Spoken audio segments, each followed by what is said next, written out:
bira argataanii lukkuu wajjin kosinaanu dhaloota dubbii sammeenee lallabnee ifatti baafnu imaanaan nutti kenname marmarree keenyu wangeela ga'ee kuuf ga'ee keessanii labsaamee dubbii qajeela imaanaan nutti kenname marmarree keenyu wangeela ga'ee kuuf ga'ee keessanii labsaamee dubbii qajeela ga'ee kuuf ga'ee keessanii labsaamee dubbii qajeela ga'ee kuuf ga'ee keessanii labsaamee dubbii qajeela.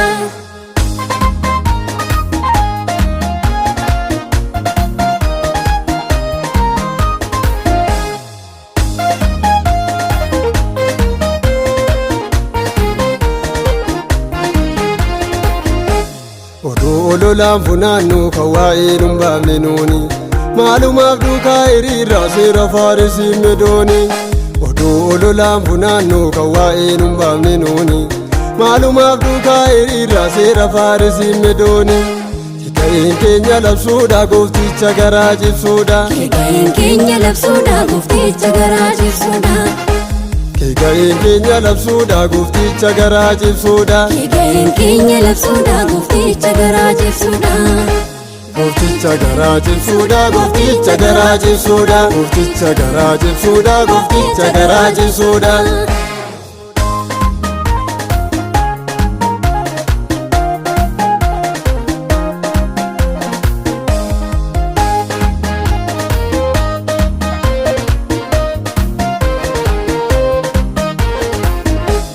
Ilmileen carraa dhaalatee abbaadhuma isaa fakkaata.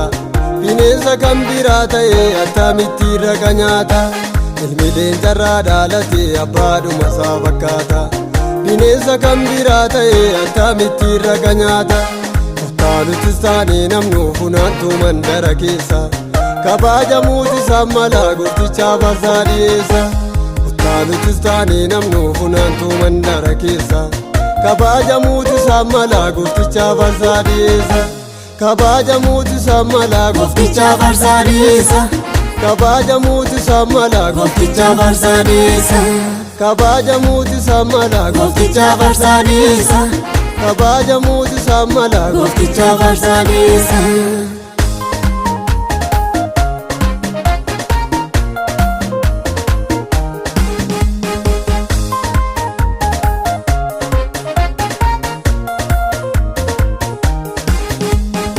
Itti yarsuu fidee galatasaa. Fidee galatasaa. Naan arganneem narra darbee duuti tasaa. Narra darbee duuti tasaa. Itti yarsuu fidee galatasaa. Fidee galatasaa. Naan arganne narra darbee duuti tasaa. Narra darbee duuti tasaa. Nama miti saana fayyee ani.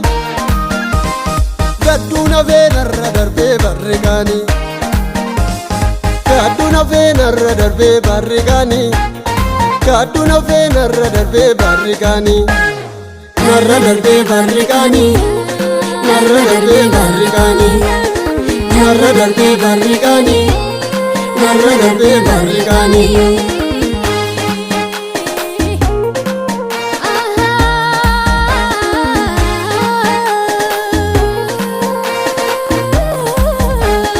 Majoo bira argataanii lukkuu wajjin kosinaanu dhaloota dubbii sammeenee lallabnee ifatti baafnu imaanaan nutti kenname marmarree keenyu wangeela ga'ee kuuf ga'ee keessanii labsaamee dubbii qajeela imaanaan nutti kenname marmarree keenyu wangeela ga'ee kuuf ga'ee keessanii labsaamee dubbii qajeela ga'ee kuuf ga'ee keessanii labsaamee dubbii qajeela.